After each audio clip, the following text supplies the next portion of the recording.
Parliamo di migranti, parliamo in particolare del progetto LGNet 2. Nel pomeriggio di oggi ci sarà la presentazione del progetto, dei risultati di questo progetto, e ne parliamo con Vittorio Di Giacomo, che è coordinatore del progetto LGNet 2 per la città di Taranto Isola. Buongiorno, ben trovato. Buongiorno a voi e grazie di averci invitato. Sì, come avete annunciato, oggi ci sarà un evento finale, sarà oggi alle 15:30 alla Casa del Rifugiato, la nostra struttura di abitazione condivisa emergenziale, e in via della Croce 90 a Taranto. Faremo il punto, interverranno rifugiati, operatori sociali, autorità e rappresentanti della società civile. Approfittiamo per fare un primo bilancio, insomma, di come è andato questo progetto LGNet 2 per Isola, insomma, e soprattutto poi come si è strutturato in città, insomma, come avete lavorato. È stato senz'altro un programma vincente, con però delle parti che sono per ora, come dire, mancanti. In solo 4 mesi abbiamo assistito oltre 200 beneficiari, tra questi 2/3 uomini e 1/3 donne. È normale che sia così perché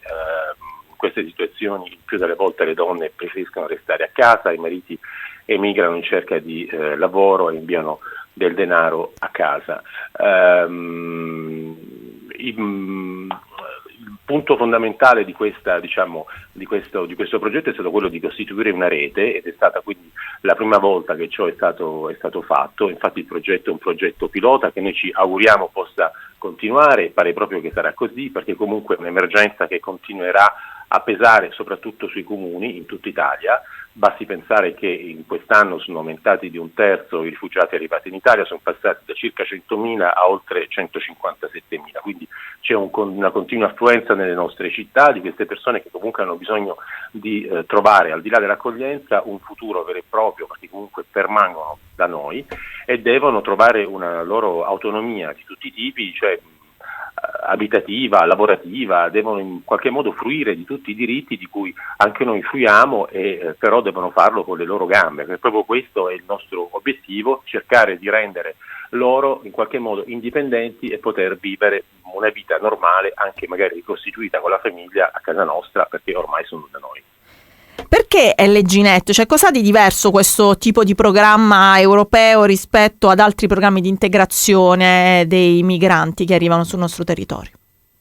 Sì, è un progetto fortemente integrativo, vale a dire cerca di costituire una rete, e una rete che tra l'altro noi abbiamo realizzato, direi, con veramente un successo incredibile, ma il merito non è in realtà completamente nostro, soltanto in parte abbiamo messo insieme i pezzi di tante altre realtà che erano già pronte secondo noi a collaborare, quindi tante organizzazioni internazionali, per citarne alcune, ad esempio l'Organizzazione Internazionale delle Migrazioni, l'UNHCR, l'UNICEF, queste organizzazioni internazionali che si occupano di tanti aspetti, come sappiamo, della vita dei rifugiati, dal contrastare appunto il lavoro nero, a proteggere i bambini, a appunto stabilire quali siano a livello internazionale i diritti dei rifugiati. E poi anche sul territorio tanti altri, per esempio il Teatro Crest, e siamo veramente lieti che Giovanni Guarino, il direttore, sia stato scelto come apripista nel documentario che ha realizzato l'ANCI per questo progetto, dopodiché anche che bello, fra 10 minuti lo avremo qui in diretta, allora gli chiederemo anche di questo. Certo, siamo stati veramente fieri e onorati. Il maestro Guarino è sempre stato veramente uno dei più grandi sostenitori e vicino ai problemi dell'immigrazione. Ma comunque non posso anche dimenticare anche Casartigiani, la Ionian Dolphins, Pascar e anche, dobbiamo dire, Radio Cittadella, che è sempre stata attenta alle tematiche sociali della nostra città, tra i quali ci siamo anche noi. È un tema che sentiamo molto vicino. Ieri, insomma, il Papa da Fazio sul 9, in un'intervista che comunque resterà nella storia della TV, perché vedere un Papa in diretta intervistato su un canale che non è neanche un canale di Stato è una cosa sicuramente particolare, che non capita sempre. Ha parlato molto anche di questo tema, oltre che di quello della guerra, no? Dell'urgenza, dell'accoglienza, del fatto che tante persone che arrivano hanno bisogno di una vita qualitativamente, degna, ecco, perché anche questo è un tema dell'importanza di integrazione anche rispetto al fatto che i numeri demografici ci dicono che appunto che noi facciamo sempre meno figli, e queste persone che arrivano invece magari hanno un'altra percezione anche delle cose, sono anche persone che possono diventare manodopera, integrarsi a pieno titolo ed essere una risorsa in tutti gli ambiti. E a proposito di questo, insomma, guardiamo al futuro di LGNet e del tema dell'integrazione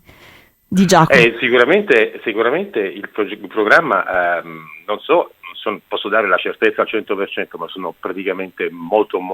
diciamo positivo su questo. Dovrà avere un seguito, avrà un seguito, perché comunque queste persone, tante persone, non soltanto le 200 che abbiamo assistito, ma altre migliaia in Italia che si trovano a affrontare questi problemi, devono comunque risolverli, ed è questo proprio stato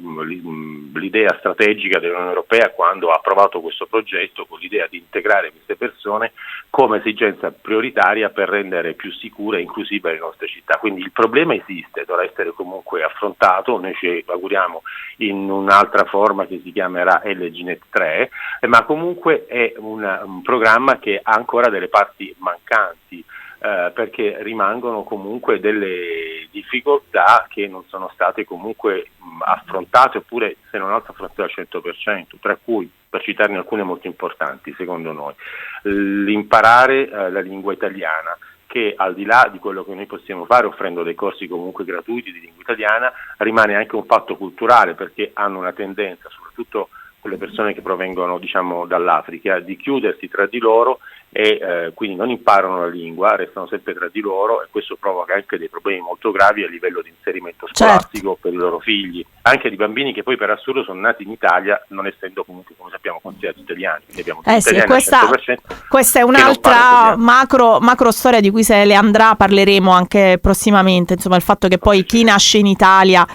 ancora non viene insomma poi immediatamente registrato come italiano. Non può essere, ma poi tra l'altro altre cose importanti sono lo sfruttamento lavorativo, certo. Lo sfruttamento salariale, a volte la prostituzione e l'accattonaggio. Per fortuna non sono proprio delle realtà che investono completamente il nostro territorio, sì. Però c'è anche dalla parte ad esempio della popolazione locale c'è una grave sfiducia a dare la casa in affitto, anche in presenza di redditi sostanziosi di queste persone, perché ci sono un po' dei concetti culturali. Bisogna scalfire il pregiudizio, insomma.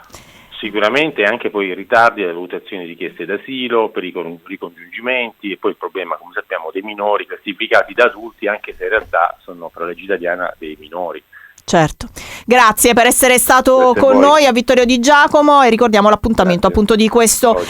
pomeriggio per ascoltare insieme i risultati di LGNet 2, insomma tutti insieme, e capire qualcosa in più di un tema che è un macro tema, riguarda il mondo, non soltanto sicuramente la nostra città, ma noi nel nostro piccolo, con bei progetti come questo, possiamo contribuire il mondo anche a migliorarlo.